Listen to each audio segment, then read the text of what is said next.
Good evening. Welcome to Borough Hall. There is one item on the agenda this evening. My name is Diana Reina, and I'm the Deputy Borough President. Welcome to everyone this evening. Please note that this hearing is being recorded to comply with the public law for transparency. It will be available for viewing on the Borough Presidents website, brooklyn-usa.org, or the One Brooklyn channel on YouTube. Web viewers may submit timely comments to askeric@brooklynbp.nyc.gov for Borough President Adams's consideration.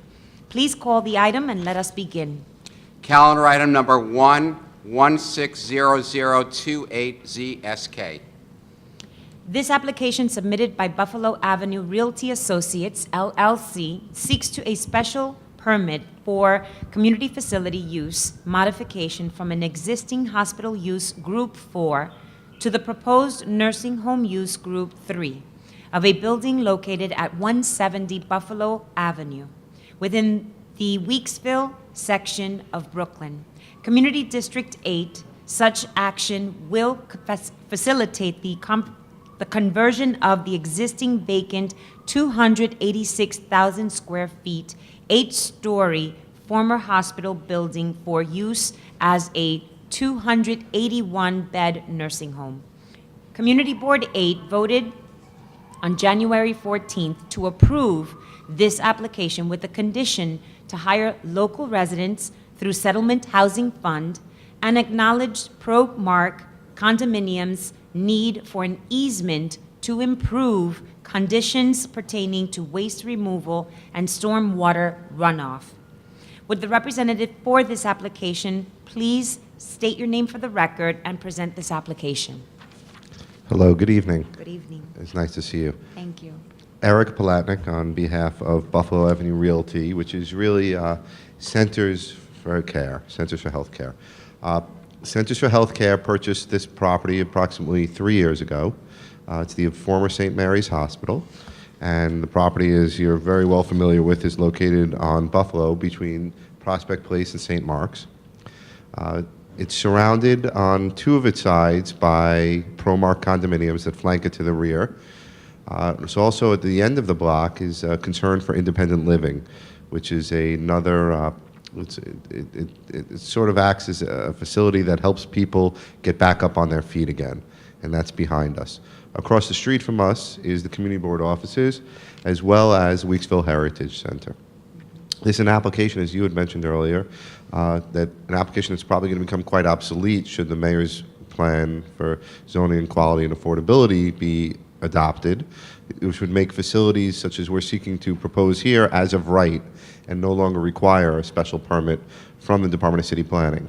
But we have two actions that we're here for. We're here for both that action, which is 74-90 at City Planning, to allow for the Use Group 4, Use Group 3 use, but we're also here to for a variance. The former hospital was built in 1976 under a special permit, and that special permit authorized penetrations of the sky exposure plane at the two corners of the building. If you look on the right here, if I may walk around, just so I could point out. A special permit was granted in 1976 when the building was built to penetrate the sky exposure plane right here and to penetrate the sky exposure plane right there. And that special permit was specific to hospitals. It enabled the hospital to make that application to the Board of Standards and Appeals, and it still exists, the special permit. So when we convert this use to the nursing home use that we hope to have here, the Rehabilitation Center, that special permit becomes invalid. So we're left with the choice of either lopping off the two corners, top corners of the building and eliminating them, which is very expensive to do because there's structural steel that cuts through those areas. Plus we'd lose a couple of beds. So we either have to take them off or apply for the variance to maintain them. So we have two applications that are pending before you tonight. One is for a variance to maintain the existing building as it is and not be required to cut off the two corners. It's a really small portion of the building, but that's what we're asking for. And the second application is a special permit to allow for the Rehabilitation Center at this location. We've been working for the past few years with the Community Board We've been working with Concern for Independent Living and the Weeksville Heritage Center. And for the past 8 or 9 months, we've been working very closely with the ProMark condominiums through their attorney, Sal Albanese. We've achieved letters of support from the Weeksville Heritage Center, as well as from Concern for Independent Living. And we've also secured the support of the community board at our last meeting that we had with them about a few weeks ago, after working with everybody quite closely. A little bit about the building, and then I'll talk about our agreement with ProMark at the end to sort of loop back into that. The building itself has a total of 176,321 square feet. It has a total floor area ratio of 1.73. A 2.43 FAR is allowed within the district if it was converted to a residential use, so we're well below what would even be permitted for a commercial use, for a residential use, excuse me, and a community facility use would be allowed to go up to 4.8, and we're very far below what that is. So we're not asking for any increase in bulk. We're seeking to maintain the existing building. It'll have a total of 281 beds. It'll be replacing their existing facility, which is located 1455 Coney Island Avenue in the borough of Brooklyn. That facility in the borough of Brooklyn has 215 beds, and it's approximately 60,000 square feet. So we're essentially adding about 215, the difference between 215 and 281. My math is off a little bit here, but we're adding about 66 more beds here, but we are tripling the square footage that we have. So the reason we're coming here is because we need the space. Everybody that's in Coney Island and the Coney Island facility is crammed in. It's less than ideal. Some rooms have 3 people to a room. There's not a lot of privacy. There's certainly not enough room for a lot of the support operations that go on, including the recreational areas as well as physical therapy areas. So what this will enable them to do is to create a state-of-the-art facility. It's really going to be fantastic. It's going to have a mini Main Street in it at the lower level so that residents, while they're during their stay there, they'll be able to go shopping. There'll be some stores there. There'll be a salon so they can get their hair done. There'll be a lot of recreational space within the building on each floor. Every floor will have a fantastic open floor plan so that the nursing stations are all located in the middle of everything, as opposed to the way it's set up right now where the nursing stations are at the end of a hallway. So if you're the unlucky guest there that has a room that's far away from the nursing station, the nurses can't keep as close an eye on you as they would like to. This allows it to be located right in the center. Also, what it allows them to do is to create state-of-the-art rehabilitation facilities, the rehabilitation itself. They have room for a lot of equipment, and they can have that equipment on every single floor. The building is massive. There are portions of the building that we're not even using. There are 3 subcellars within the building, which we're planning on not even actively using 2 of them, really just for storage and the like, but that's how big the building is. The total height of the building is 85 feet, and that's permitted in the underlying district as well. We propose to have a total of 38 parking spaces, which also is compliant with code and which we believe is more than adequate to accommodate the needs. If you look at the plot plan, which is right over here, this lays it out for you a little bit. This is looking as if you're floating on top of it, if you were in a drone looking down, so to speak. This is Prospect Place. This is the ProMark condominiums that are right here. This is St. Mark's Avenue. These are the ProMark condominiums that flank it on either side. Over here is Concern for Independent Living. Over here is the Weeksville Heritage Center. Over here is the Community Board office. This is the structure itself, and we're not seeking to change the structure, as I mentioned before.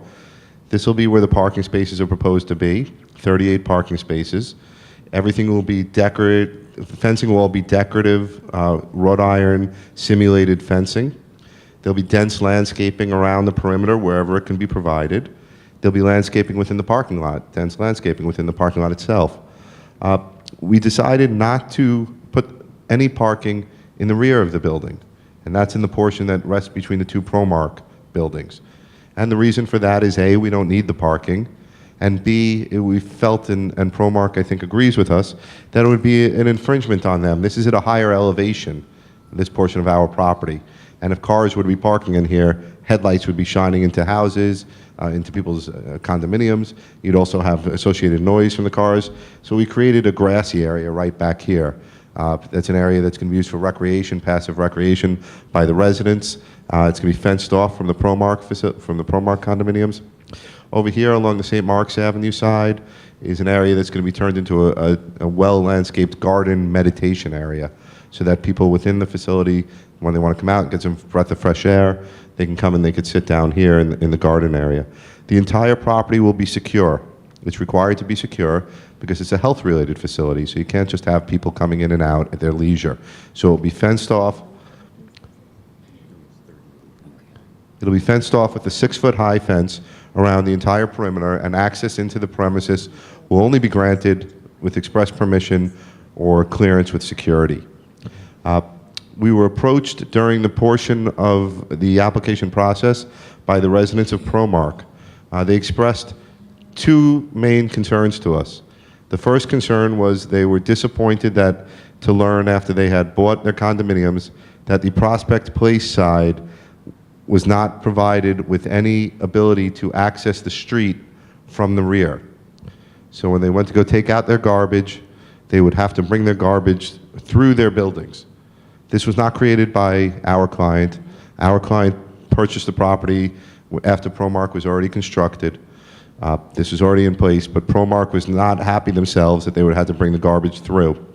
They had also expressed to us that there's been a history of flooding in their facility, in their buildings.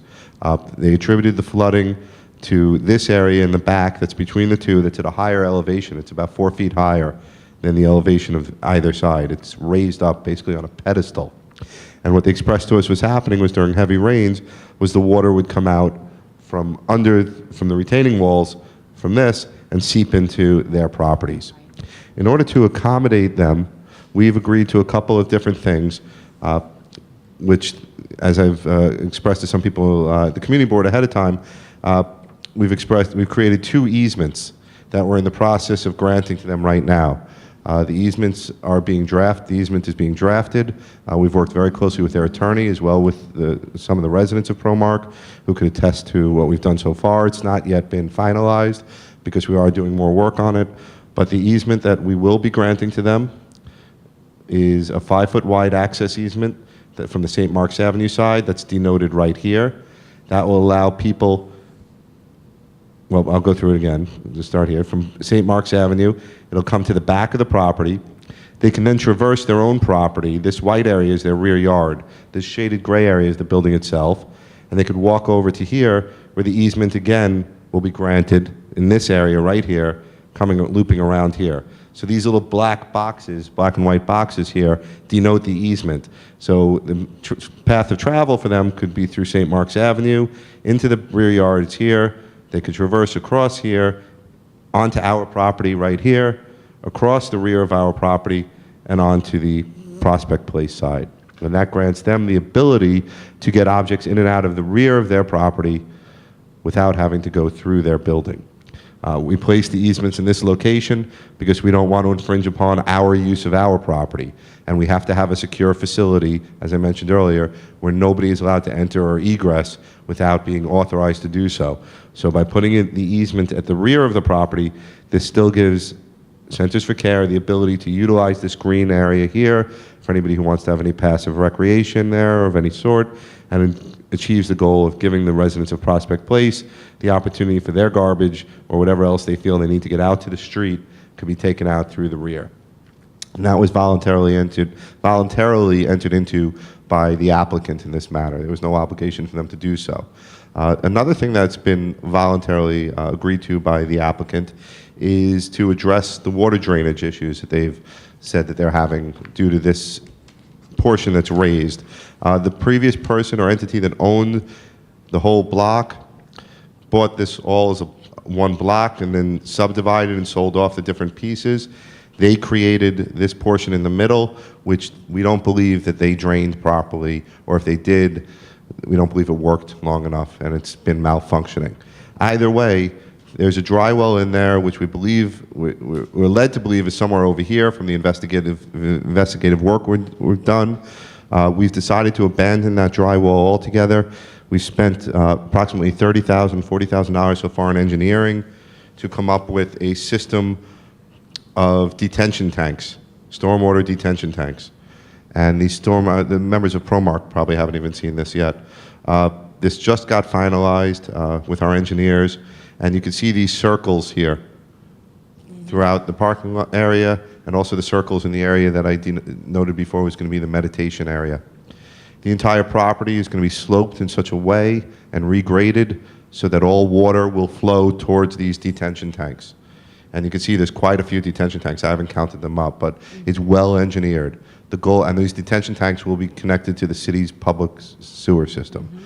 So the goal is that every raindrop that falls on that property, on our property, will stay on our property, will flow into our detention tanks, and then will be released at a steady pace into the city system so as not to overburden the city system. We believe this achieves everything that the members of ProMark wanted to achieve as far as controlling rainwater that may be dispersing from our property onto theirs, and we believe it'll solve their problems.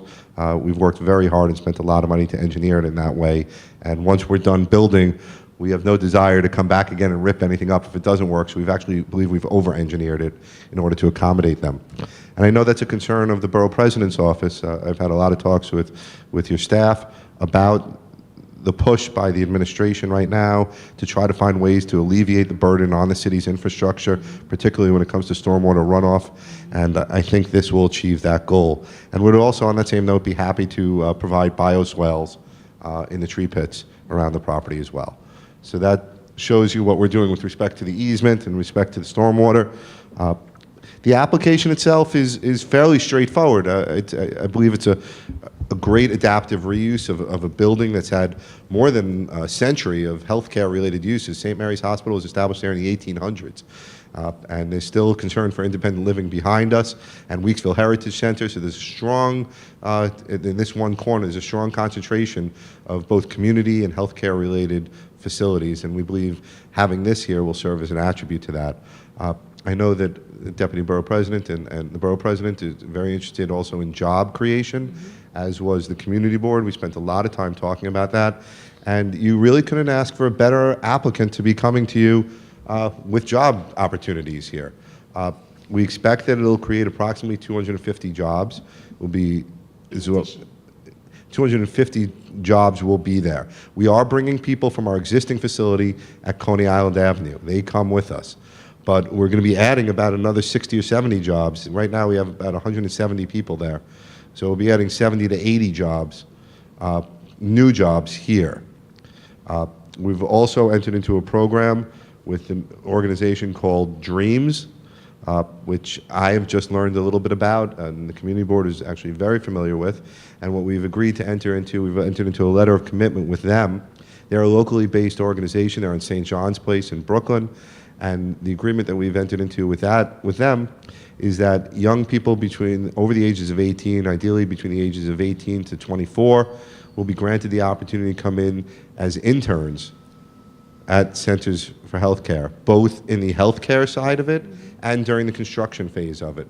We will instruct our contractors when they're selected after the bidding process is done that they will have the obligation as a part of taking the job on to also bring interns into the construction trade with them. These interns will not be paid. They'll start off as an internship so that they get introduced to the environment, introduced to the jobs, both on the healthcare side and on the construction side. And the hope of everything is that the young people will enjoy what they're doing and that they'll find a good fit both with the contractor that's selected and with Centers for Healthcare so that it could develop into full-time jobs for them as they go on. I know you're also very concerned and very interested in making sure that we bid the jobs out to minority and women-owned businesses. We're happy to. We have actually no restrictions on who we're bidding the job out to for the construction of it. When we already advised the Community Board that we'd like to stay in close contact with them, and when it comes time to start bidding out the job, we will reach out to them, and they can be in touch with us as well, and the Borough President's office as well, so that we could make the bidding process available to any entity that is interested in bidding on it. It'll be a competitive bidding process, but there'll also be a strong preference based upon a local organization, as well as also in the supplies that we use in it as well. We're going to look to try to get supplies locally. With respect to the construction of the building itself, the building has been gutted in its entirety on the inside. It's just down now to steel and concrete on the inside. I know that I was asked questions before in the past whether we'll be doing a passive building. We will not be doing a passive building, and that's primarily because we're not able to under the health code regulations. The building has to have a ventilation system that lets a certain amount of fresh air into the building as a part of the health code regulations. So we're not going to be doing a passive building, but You could go ahead, Eric. and I saw you looked a little bit concerned about it.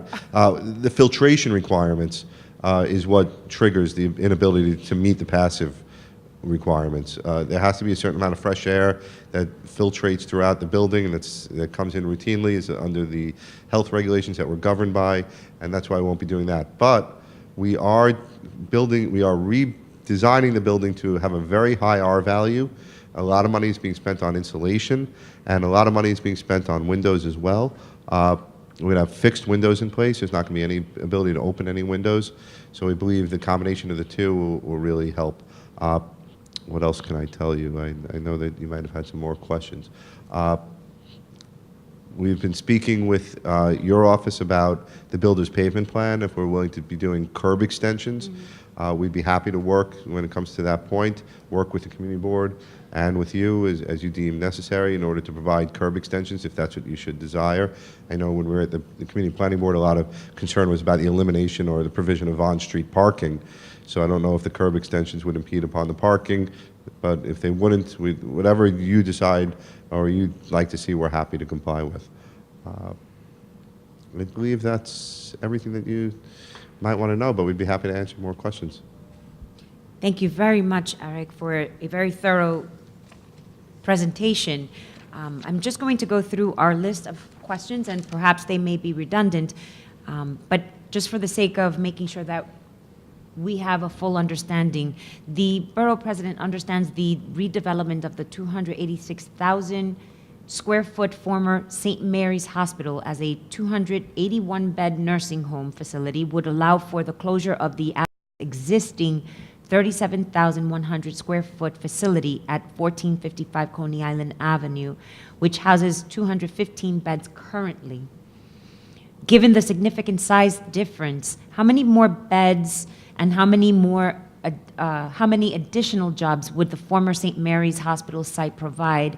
You mentioned there would be a total of 250 jobs, 70 to 80 which would be new. Is that correct? Yes. And the opportunity to work with the organization called Dreams at St. John's for students who are between the ages of 18 and 24 on non-paid positions as interns to develop a relationship that's going to be ongoing with these, to familiarize themselves with the Center for Healthcare and the construction contractors as far as opportunities for being able to continue that experience to eventually get hired? Is that going to be tracked? I'm trying to understand the job hiring component beyond internship. Well, the hope is that they will be hired at some point, that they'll have an interest in a position there, and if a position should become available, that they'll be given the opportunity, the first opportunity to interview for that position. Everything will be organized and coordinated through Dreams/Youth Build. They'll be the ones that will be managing the entire process, working with us. Is there a monitor to track what would be all this work to be able to Dreams will be. So Dreams will be tracking the internship, not necessarily the project management of all these concessions as far as being able to provide what would be good neighbor agreements on what is being expressed here today at this ULURP. Yes, they'll be monitoring that. We've entered into a letter of commitment with them, and we'll continue on with them through a contractual relationship, and they'll be the ones that'll be implementing it. Okay. Is Dreams in the audience today? I don't believe so. Okay.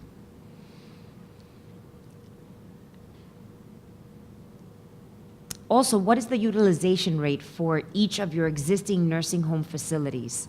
I wasn't able to get that information. We tried to get that. Unfortunately, the person that's been working very closely with me, that some of the residents nearby know, his name is Ben Diamond, is away this week with his children in Disney World at Universal. So it's Better than us right now. Yes, he's having a very good week.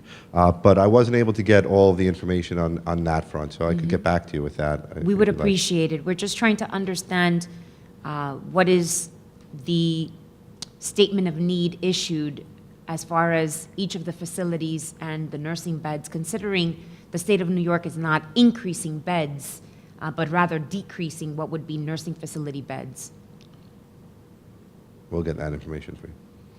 What consideration has been given to reusing the 1455 Coney Island Avenue property and to seeking input from within the local community, Community Board 14 and local officials in regards to the closure and eventual redevelopment of the property?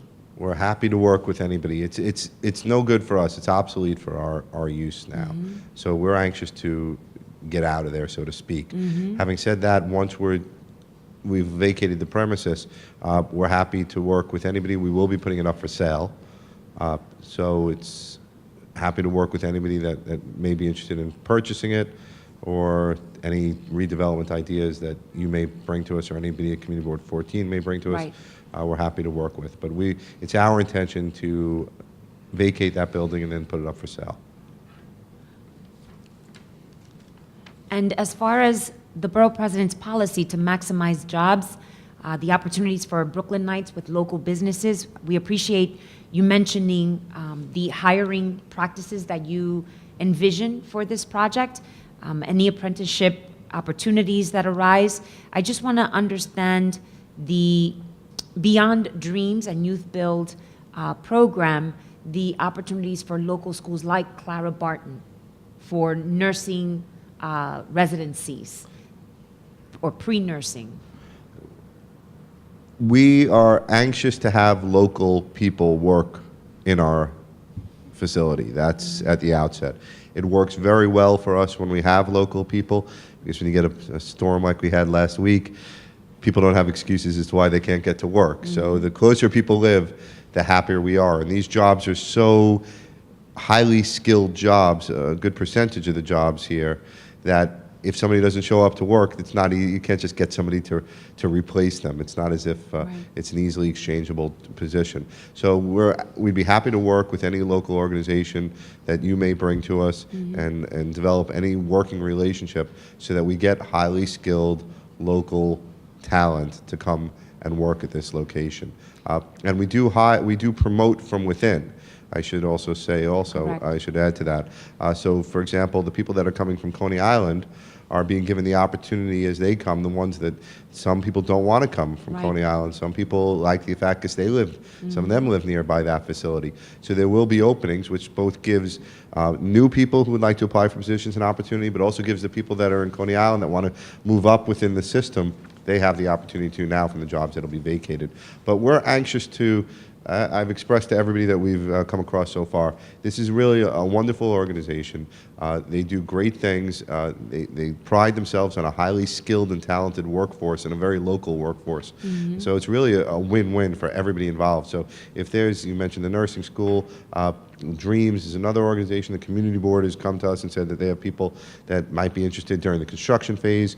We're happy to welcome everybody in and give everybody an opportunity for a job or a position or an internship that is when the spaces are available. Sure, and I appreciate the full support. I just want to make sure that there's a structure, and so if there were an opportunity for what would be the nursing facility to enter into what would be, let's say, 10 slots for students at Clara Barton, which is a CTE school for nursing at the high school level, they would be entering into an agreement with Dreams or with the nursing facility? It's the nursing facility themselves. Dreams is just the internship program, but Correct. for actual nurses that Correct. that are looking for a paying job, we would be happy to enter into an arrangement with them whereby they, when we came out for hiring, that they would be one of our go-to sources. Of course, this would have to be vetted, and the facility would want to make sure that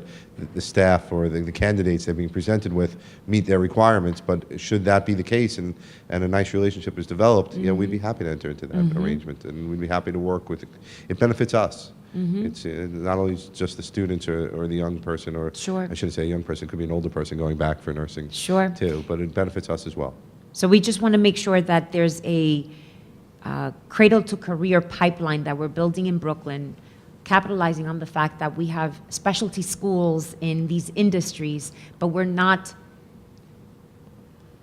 engineering what would be the introduction of, with purpose, industry at the workplace with the high school in the trade of their specialty. And so we want this to be meaningful, beyond what is just the gracious moving forward agreement with Dreams and Youth Build, but to also make sure that you capitalize on the opportunities of this community being host to very skilled workforce that's ready at the teen years to continue their career in nursing. You've got the right applicant here if that's your goal. You have the right applicant here, and even if I they know weren't- I do. That's why even I'm if asking. they weren't here for this discretionary approval, they would still be willing to work. That's their mantra. As wherever they go, they try to hire local. They reach out to local organizations, and they're happy to engage in that process with So you. we're trying and to fill the develop gap that. Happy to do that. between high school students and industry. And for you to be able to fill that gap is a tremendous opportunity in Brooklyn. We can do that. It is the Borough President's policy, and you had mentioned the outline of what would be the inclusion and participation of minority women-owned business enterprises and local business enterprises in the process of the redevelopment of this site.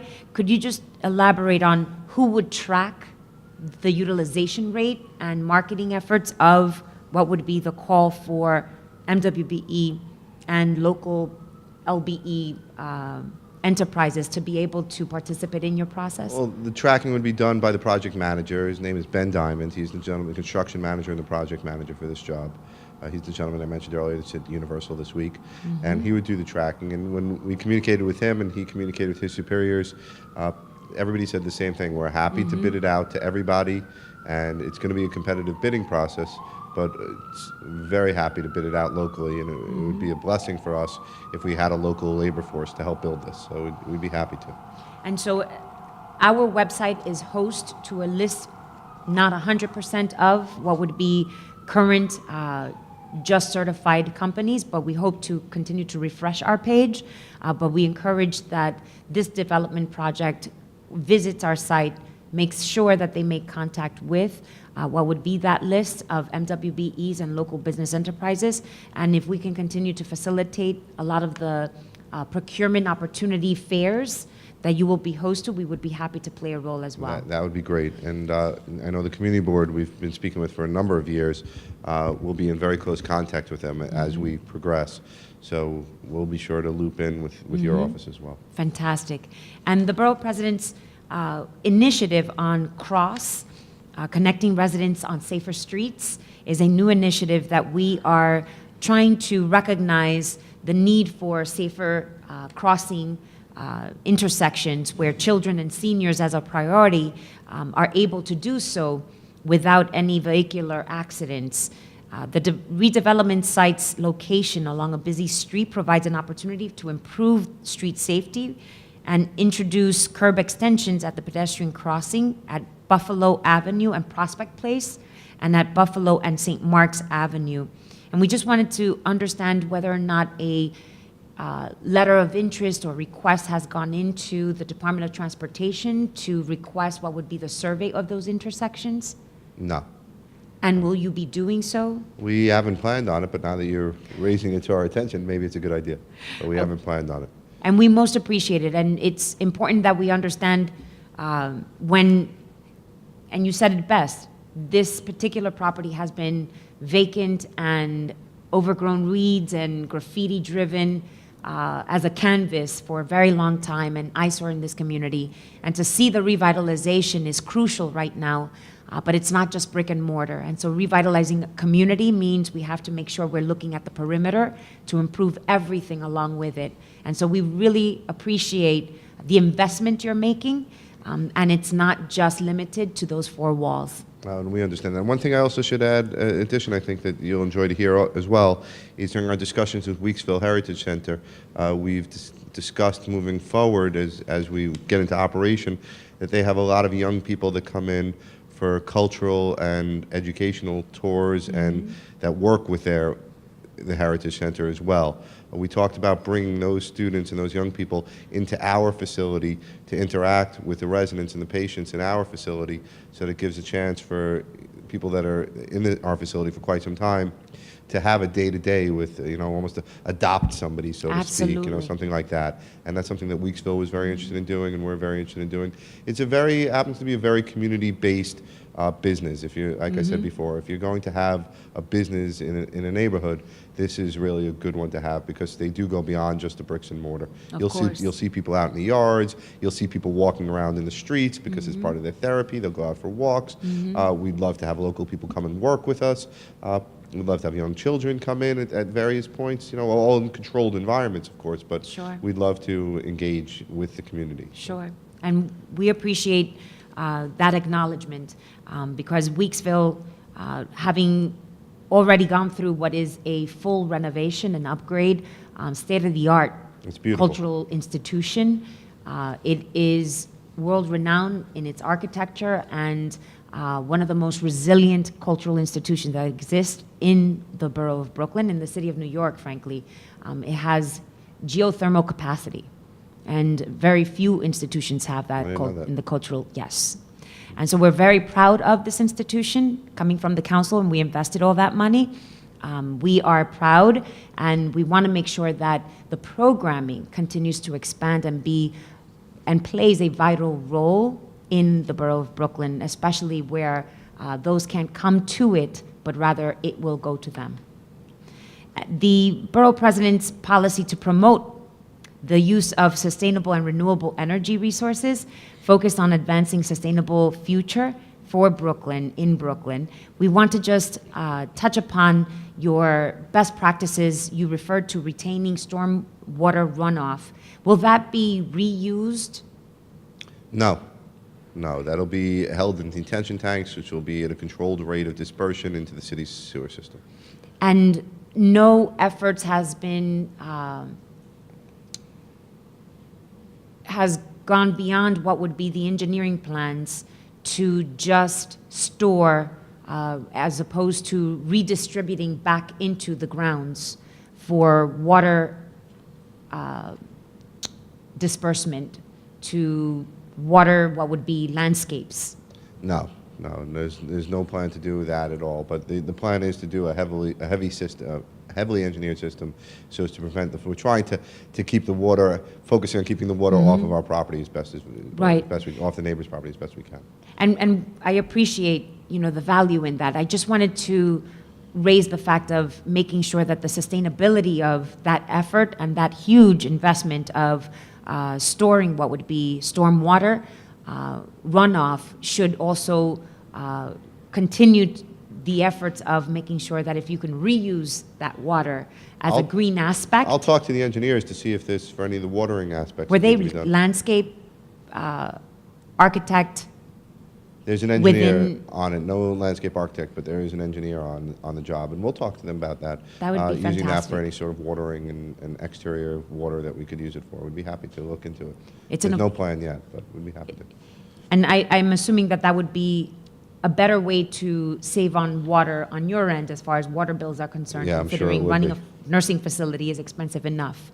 But we want to make sure that we're seeing a resilient project here and increasing as much of the green aspect to this project. Is there any call for solar paneling, obviously geothermal capacity, or? No, there's no call for any of that, but it is conventional systems will be put in place. But there is a very high degree, as I mentioned earlier, of insulation that is going to be utilized so that it's a very energy efficient building to the best that it can be. And the windows, you said, were going to be very expensive. For the purposes of just understanding, is it going to be triple pane? They'll be triple paned and they'll be non-operational, meaning that nobody could open them. Correct. And sensitive to what would be dementia or Alzheimer's patients? Correct. And the opportunity to see the consideration, or what consideration has been given by the developer, possibly in cooperation with the Department of Environmental Protection.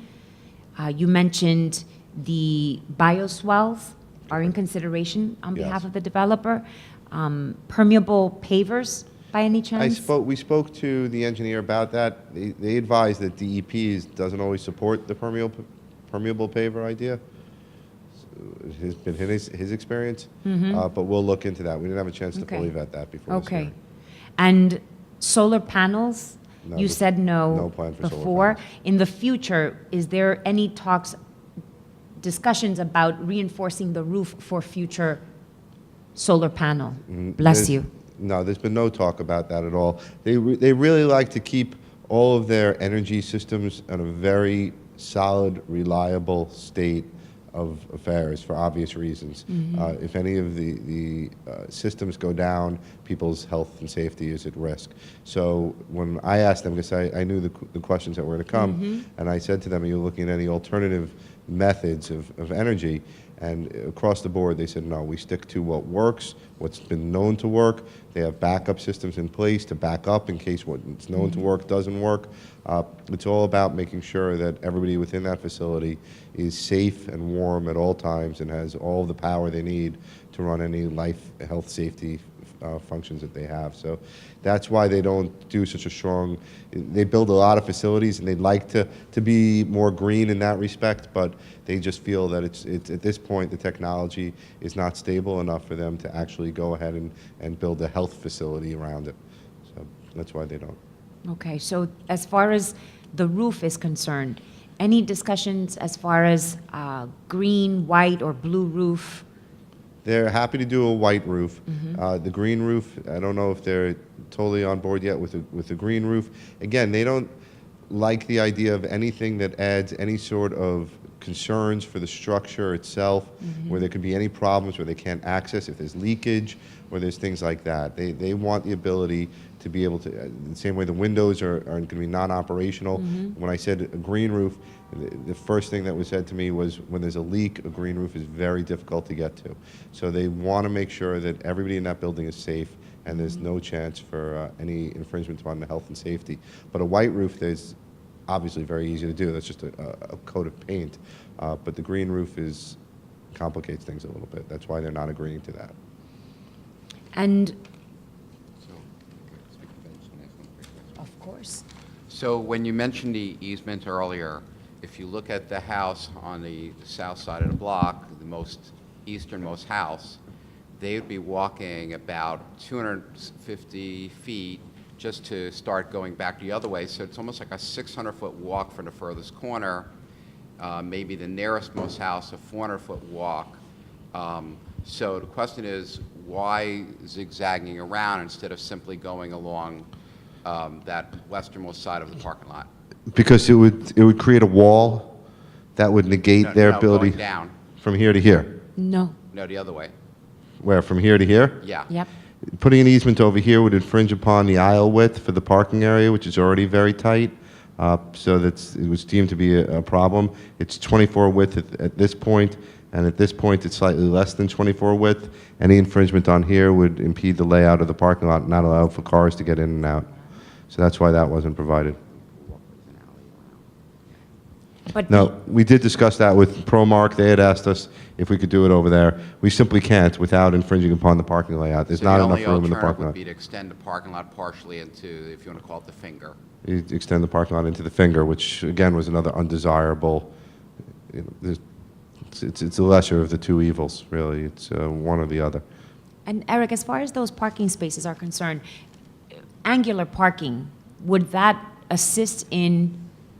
It would reduce the number of parking spaces. But if you, rather than have an aisle coming in adjacent to the low-rise building, if you put the driveway in between the parking spaces, rather than wrapping around it. You have the inefficiency of 2 aisles, right? So you have single-loaded spaces on both sides, and if you went to a double-loaded aisle, you'd have room for the easement. So I'm just wondering why they're doing what I consider more inefficient, like a dead-end situation.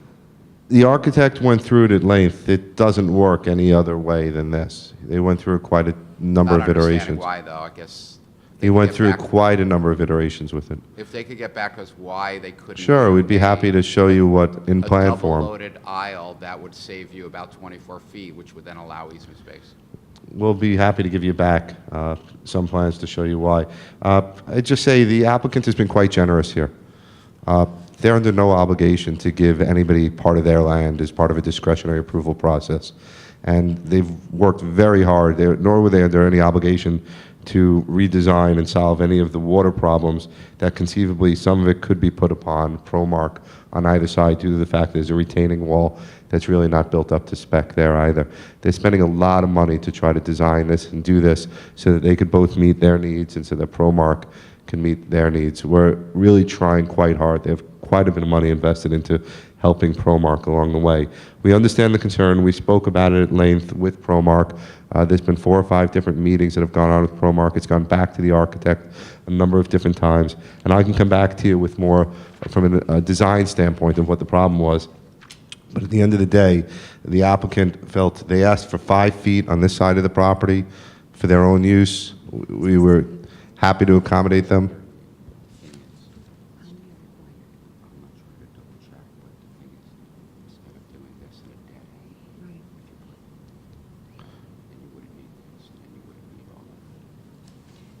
Eric, if you could just go back and get some explanation as to the U-turn cul-de-sac layout to be able to understand further. We're just trying to, and we certainly appreciate the comment that you just made. Once again, you know, in practicing what would be good neighbor, because this is going to impose what would be further exacerbation, and we can't guarantee that any of this is going to work. With structures that were built once upon a time on what was one footprint of a hospital, and failures of previous designers or architects or engineers or all of the above, including the city of New York. Well, I understand the question. We'll definitely show you. It's been discussed at length. The architects have gone through a couple of different iterations. There's a logical architectural and design layout reason why it couldn't be provided over here. And we'll give you a couple of scenarios to show you how that panned out. If that's what you'd like to see, we're happy to show that to you. But it's not just showing us why. It's that we want to understand. I'm not too sure. The building, the gray area where the parking lot is, to my right. This? What is that? That's the former ambulance bay, And so where the ambulances were located. and they're going to continue to be there? No, what's going to be in here is a cogeneration plant. That's the Okay. backup, that's both the power supply and the backup power supply. As opposed to for the the building, roof. as opposed to being located on the So roof. that western-facing wall of that building in the future, right, would it have any need to have access to that aisle? Is that part of the reason why it's single-loaded there? Yes. Yes, there are doors that will be there for vehicles to get in and out for servicing and the things of the like. Like I said, it's been hashed out quite a bit. They're tens of thousands of dollars into trying to accommodate the needs and the requests of Promark. This hasn't been taken lightly with them at all. No, and I can see that. As far as the parking spaces that are necessary for this site, what is your parking space situation on Coney Island right now? There are none. There are none. There are none. And was that a requirement that you were waived at that site? It was a pre-existing, it was built as a movie theater before 1961, so there was no required parking. Okay, and so as part of running a nursing facility, you were able to be grandfathered in for no... Yeah, and the sad state of affairs is that a lot of people they don't get filled up with cars as visitors. Well, that's why I'm There's much asking. less visitors that you would hope there would be if you were Right. in a facility. Right. It's not that many. And so I'm asking, what is the required parking space? The required parking spaces here are 35 parking spaces. And you're going to be proposing 38, 38? yes. Why 3 more? Just simply because there's room for the 3 more. Okay, so just considering that, right? Part of what we're trying to get at is access easement from that side as opposed to the rear, which I understand the constraints, but again, if we can go back to understand if we're only required 35 and we can reduce to 35, accomplishing what would be easement on the side of where it's Prospect Place, it would go 1,000% better for everyone. It's a win-win situation. We understand the request, and I've never seen an applicant be as generous with what they're providing through a process as far as giving of their own money to design something and to create something. Promark has not spent a nickel actually creating the easement yet. We've been doing all of the work. They haven't had to spend a nickel on any engineering with their water. We've been doing all of that with the hopes of remedying a condition that they bought a condominium that had an offering plan that didn't give them any access, and they knew that the day they took ownership of it. We understand the desire of everybody to achieve the greatest case scenario, but there is a design reason, and unfortunately I'm not maybe articulating it clear enough for you here. They were in the room, there are people here tonight that were in the room with Mr. Diamond, who I referenced is at Universal this week. The conversation clearly came up, can we provide it over here? And Mr. Diamond clearly said that we've studied it, we've analyzed it. If we could give it to them and end this conversation right now, we'd be happy to, because we've given them everything else they've asked for. So it's not as if that's so much, but the problem will be that it will infringe upon our operations when it gets over to this side. It starts butting into the parking lot, and it does cause problems. I'd like to give you a plan back that shows you where the problems are so that you could see it and be a little more clear on it and understand where we're coming from. It's not as if we're just drawing closing the door right here and saying, we've given you enough, we don't want to give you this. It's been discussed at length. We've spent many a night inside Promark's condominium discussing it. We'd very much like to. It just there's not enough space on that side. And I understand what you're trying to achieve for them. And I'll show you a little more clearly. Mr. Bierak and your staff is very communicative with us. So within the next few weeks, we'll be happy to show you plans that were developed to try to achieve their goal and why we couldn't do that.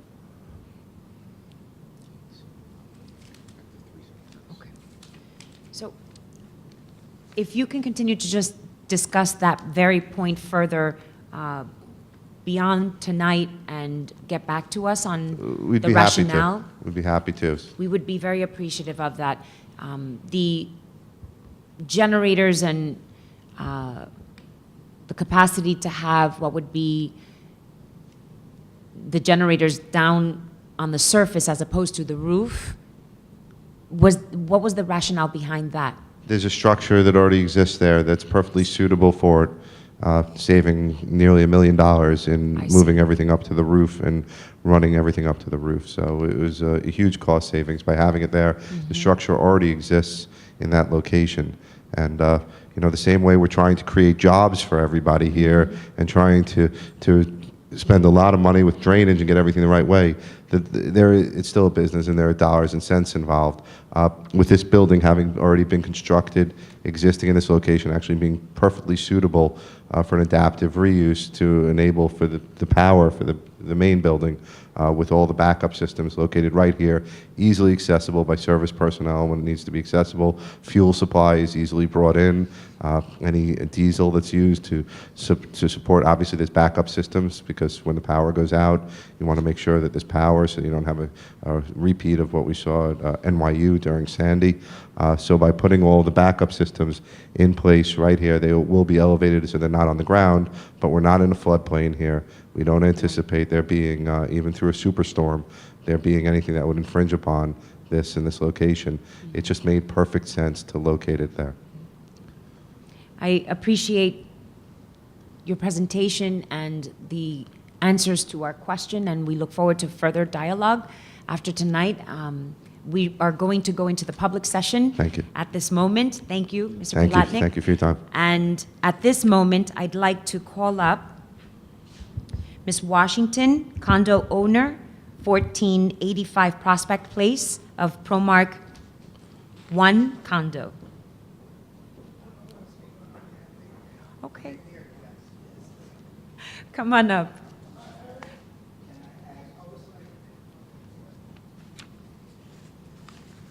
And following Ms. Washington, or the representative of Ms. Washington, Maria Fuller, president of Promark. Okay. And that's I'm Maria Fuller. what I thought. Okay, and so I'm Ms. Vice Fuller. President. Fantastic. And good evening, Ms. Rayner, Mr. Barack. And Miss, I'm going to try your name. Ms. Chinomaret. All right, okay. Thank you all for coming out. We have a lot of representatives here, unit owners that live in Promark 1. It's important that at this moment... Speak into the mic. Okay, I'm sorry. No, quite all I right. kind of need for you guys to look at the easement exhibit. I'd like to take a minute and give a brief history of Promark condominiums. Okay, though we're located in the Weeksville section of Brooklyn, and we've existed only little more than 2 years, at its inception, the Promark condominiums of Stuyvesant Heights originally encompassed a two blocks running parallel. One is a 13-building, 39-unit development located on St. Mark's Avenue between Rochester and Buffalo. And the other is a 12-building, 36-unit development located on Prospect Place between Rochester and Buffalo's Avenue. Now, this original two-block condominium had their ties legally and completely severed on paper by Mr. Michael Hurlitz, the sponsor, as that's who we know him to be. And this took place before any unit owners took occupation of their apartments. So when you look at that easement and you consider Promark as one condominium, please do not do so. We are two separate, distinct, completely severed condominiums. The only thing we share in common is that we mutually enjoy the center space of Centers Healthcare, that little strip of land. Our back windows face them, respectively. And we share the same attorney to represent us on that behalf. So the easement that is given to St. Mark's works. The easement for Prospect Place is totally different. Okay, so one will be able to get their garbage out, one will have difficulty. We want you to understand, completely separate. We're okay with that. If we can get to a place where we can stop the water from backing up into the Prospect Place property. That is our main concern. We are in talks with Eric. Where'd he go? Oh, okay. We're in talks with Centers Healthcare now. We are waiting to actually see a draft of the actual engineer's plans for how they anticipate creating some type of resolution to our problems. We're just viewing for the first time tonight their engineer's plan regarding how their drainage system will work. And we're hoping that that will help us. So contingent upon that, we tentatively welcome them. But there's still a little bit more work to do. I want to take a moment and just say that when someone buys a property, unless they're an architect or an engineer, I don't think we're expected to understand the drainage system. We are grateful to Centers Healthcare for considering our plight, for understanding it. but we're not expected to understand drainage systems, or for that matter, the City of New York sewer system. For the property in good faith, we're a diverse community, as you can see from represented here. And we're only a little bit more than 2 years. So that's the point regarding finance. All our monies are tied up in the properties we just bought. I want to say at least 35% of us are city workers. The cheapest property cost $280,000 for the 2-bedroom. I should note that ProMark 2, 2/3 of all of their property, their mortgages were assisted through the Humanity for the Habitat. ProMark 1, we're not assisted by anyone but the sweat of our brow. And I'm disabled, and I watch my husband go to work every day and watch him turn his 401k into buying his property in his golden years. So while Centers Healthcare doesn't owe us anything, and while we are very grateful to them, to whatever extent we can get any help that we can get to stop flooding on a property we practically just bought, we greatly appreciate. It might not even come from Centers Healthcare. It might come from the City of New York. But we are beseeching anyone that will listen to help us right now so that we can take a minute and enjoy the investment we all made. Thank you for hearing us and considering us.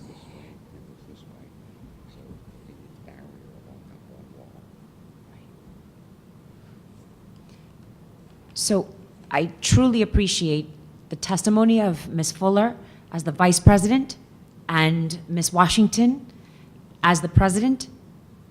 You're the President. Is the President going to be speaking? No. Enough was said, and it was very clearly indicated as to what troubles Prospect Place has been enduring during the purchase and actual living of the property. One thing is to purchase a property and see it in its glory once it's brand new. The other is to live it on a day-to-day basis. And it is unfortunate that whatever the design was of what was originally by a professional engineer failed. And so we will see to it and monitor and work with what would be the center new developer to be able to do their best in accommodating and what would be from the generosity of understanding that they want to be good neighbors, to be also hold accountable what would be the City of New York in understanding if there's any further issues once the plans were filed with your property as to whether or not there are certain things that were not followed. Because I've seen situations where one thing was presented to the buildings department and then there's a different scenario on the property that does not match what was filed in the buildings department. And so I don't know if the condominium complex has taken a look at what would be any litigation actions against what would be the developer of the condominium complex. But having said that, I just wanted to share that that is also within your every right to explore beyond what is the center assisting, what would be the condominium complex, trying to make sure that a right from a wrong is long overdue.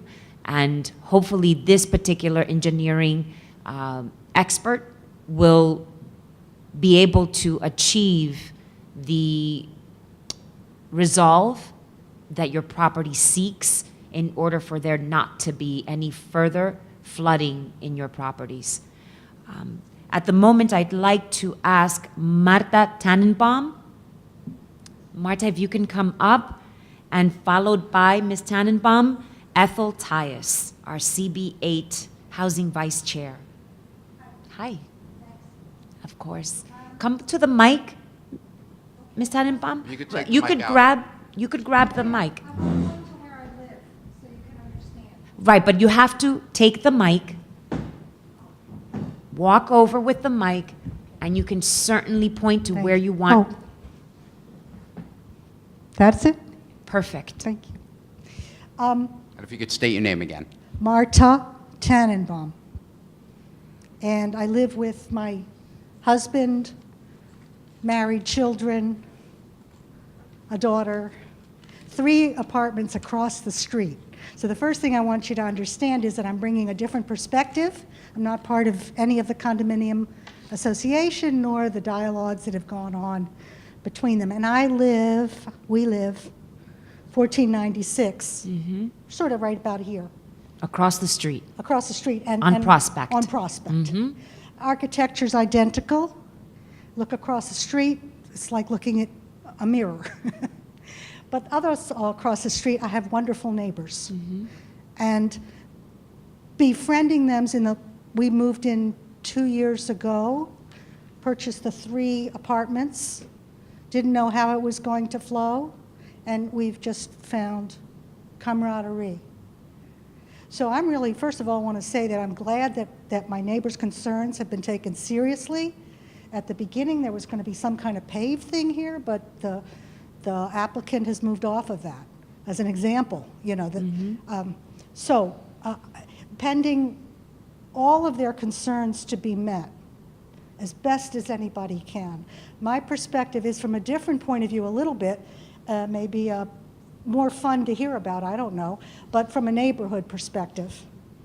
And and I hope to have grandchildren that play on this, you know, really, we're there for the duration. So we care. When we bought 2 years ago, there was this huge hulk. We said, what is that? And then we heard it was going to be a nursing home. We're extremely pleased for that. We have people in nursing homes in our family, so we're totally pro-project as long as the neighbors' needs can be best served. And it's taken some time, and these things do take time. The 2 things that I was going to say, though, now that it seems like there's real progress being made, is that 3 things. It's not a big deal to me. The issue of parking on the street, 3 spaces more, 3 spaces less. But it's simply that, like everywhere in Brooklyn, this is a crowded street, and I'm not here to complain about parking, because there's lots more. We have higher goals to achieve here, all right? There's a school here, the teachers park here, you know. So really every space matters to my other neighbors that have to juggle to park. So that's why everyone's counting spaces. So that'll play itself out over that I just heard this evening. I have no opinion on it. When it plays out, though, my thought is this block here, it is the neighborhood. I'm just looking forward to when this can begin. So that once all the neighbors' concerns are resolved, I'm just making a pitch that the thing move forward fast. I'm sort of like saying, bring it on, because this, I think, will bring life to the neighborhood, jobs and activity. We're looking at a hulk here, and I look forward to being able to go in and have a cafe with, you know, drink coffee on the ground floor. I trust the security there will make good judgment to protect the residents as well, when the neighbors all want to come in and have coffee. You know, watch. You know, some and some, right? Because our neighborhood is, as I'm sure you know, it's also part of the newest pilot project of the city on policing. So we have issues. And we have serious issues around here. And I want to hear, I'm so pleased to see something positive on this block with a museum right here nearby. And I can hardly wait to see it move forward. I had one last suggestion, which was once everything is done and the thing is done and it's paint, I know the applicant's ready to paint it. Right now it's full of graffiti. It looks gang. That's nobody's fault that's sitting in this room, and they're going to paint it over. But I had a different idea, and I brought it up at the last community board meeting, and it went well in the room, I thought. which was, once it's, why don't you consider, instead of having to keep repainting graffiti, hire one of these mural artists, and they're on the web, and they all over the city, and make some kind of a wonderful artistic mural. I think that plays to your concern about pro-neighborhood. We have a beautiful mural at the school right here, and I've just noticed that when there's a mural there, the community respects it, and it doesn't get tagged. Sure. So be it again, and but that's, you know, that's frosting on the cake when the cake is baked. But I hope that the cake can be baked soon, once everything's fixed. I Thank you. appreciate your testimony. Thank you very much. Thank you, Ms. Tannenbaum. And I believe Eric is taking down notes of what would be the mural aspect. And as you mentioned, it's important to bake the cake as opposed to starting to put the frosting and decorative actions on it. But the thought of a mural would be phenomenal to be able to complete the revitalization of this block, of the neighborhood, and truly take ownership, community ownership, over what has been an eyesore for far too long. Thank you. And now, last but not least, Ms. Tyus, CB8 Housing Vice Chair. Thank you.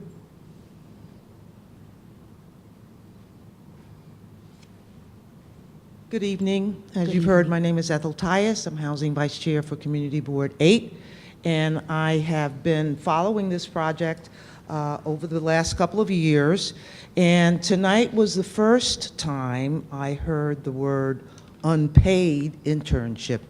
So I have a few questions about whether or not these young people are going to be paid at least the minimum wage, if you would consider that in the generosity of CSC and 170 Buffalo. We have been talking about training and internship throughout the last couple of years, and I am just devastated in hearing that the plan is for these people not to be paid. So I hope that is reconsidered. And we have talked about quarterly reports on the internship, both in construction and the medical arts, not only nursing. And lastly, I'd like a commitment as to getting the DEP to certify the connection to the sewer. So those were my concerns on tonight's changes to the ongoing presentation on this project. Thank you. Thank you, Ms. Tyus. I want to just make sure, Eric, if you could just, once again, because I was very specific when I was asking. Ms. Tyus had raised what I believe I thought I clarified, but I just want to make sure for the third time. The internships, as far as placement is concerned, will be a first round of cohorts where there will be an established meet and greet training, but that can eventually lead up to what would be employment opportunity? Or is this unpaid internship indefinitely? No, it'll eventually lead, hopefully, the goal is to have it lead to a paid position. DREAMS provides the financial support for the participants while they're in this position of an intern. Correct. And that's how DREAMS functions. And the person, the individual that's interested, volunteers their time. And if it turns out that it's a good match, then everybody encourages the full-time retention of that Correct. individual. That's the goal. And so the retention aspect is what's going to be tracked in addition to what would be a paid internship by the organization. Yes. Which gives a stipend. Yes, To DREAMS, the DREAMS actual- provides the money. DREAMS provides Correct. any income that the person would receive while they're in the internship program is funded through DREAMS. And you become a work site that can lead up to what would be That's- full-time and/or part-time positions. That's the goal. Fantastic. I just actually read, on that note, I just read a story, I think it was in the Post or the Daily News yesterday, about a vice president of MTV who started as an intern for free, working for free, and is now the vice president. The story was that he worked his way up throughout the the organization, and that's the same vision. And actually, as I said at the community board, that's actually how I got my start in my career. I volunteered for, I think, one of the biggest law firms in the country, Cy Padgett Rizel, when I was in law school, right across the street at Brooklyn Law School. Throughout my law school days, worked every day for free for them. And that's what enabled me to gain many very valuable contacts and gain the support and the trust of people in very high positions that I was able to then leverage as I went on throughout my career and get letters of recommendations as I went on. So it's, you know, it's, the money is one way to start things, but I think that the way that Dreams is doing it, I think is more valuable because it gives an employer that opportunity to have no risks involved at the beginning. And once they see that somebody is talented and can add value to their organization, there's not an employer out there that's not willing to pay for that service. So I think And so I just want to make sure, because this is not the only type of organization that exists in the city of New York with funding contracts that allows for what would be a stipend for young people as early as 16 years of age to the age of 24. In this case, Dreams services what would be ages 18 to 24. I misspoke before. It's actually 17 to, I was looking at the notes, 17 to 24. And so any young person in the community throughout Brooklyn interested in participating through Dreams to have opportunities like this in the medical field, at this nursing home facility, through Dreams will be able to be placed. But they are eventually going to be considered for what would be positions at the nursing home. That's our greatest hope. That's everybody's hope. That's why we've entered into the arrangement with them, and that's why we've said to the community board and everybody the whole way through that we welcome being introduced to new talent. It's, there's a lot of jobs here, and we're happy to have people join us. Fantastic. Thank you very much, Eric. And at this point, no, the question and answer is not allowed, but you certainly are welcomed to stay, so that way Eric is able to answer any questions afterwards. In a public hearing, the exchange is only between the Borough President's staff representatives and the actual applicant and public audience. Thank you very much. At this moment, if I see no other person present who has signed up to testify, I'd like to just thank Richard Bayrak, our Director of Land Use, and Olga. You did a fantastic job, but I always have to look. Chernomorets. So you gave it a stab. I just call her Olga. So do I. I love Olga. Olga does a fabulous job, and I have to make sure I do it right by her name. Olga does and better so than fabulous. She's been I very, want very to good. thank everyone for participating here today. This hearing on this matter is now closed. Thank you for participating in our public hearing. The Borough President will review the applications that we heard today and will soon submit his recommendation to the City Planning Commission. The Borough President would like to take this opportunity to remind you that the City Planning Commission will hold a public hearing on this matter.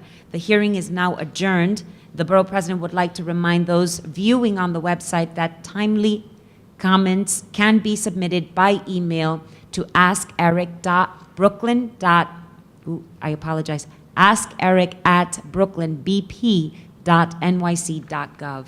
Thank you and have a blessed night.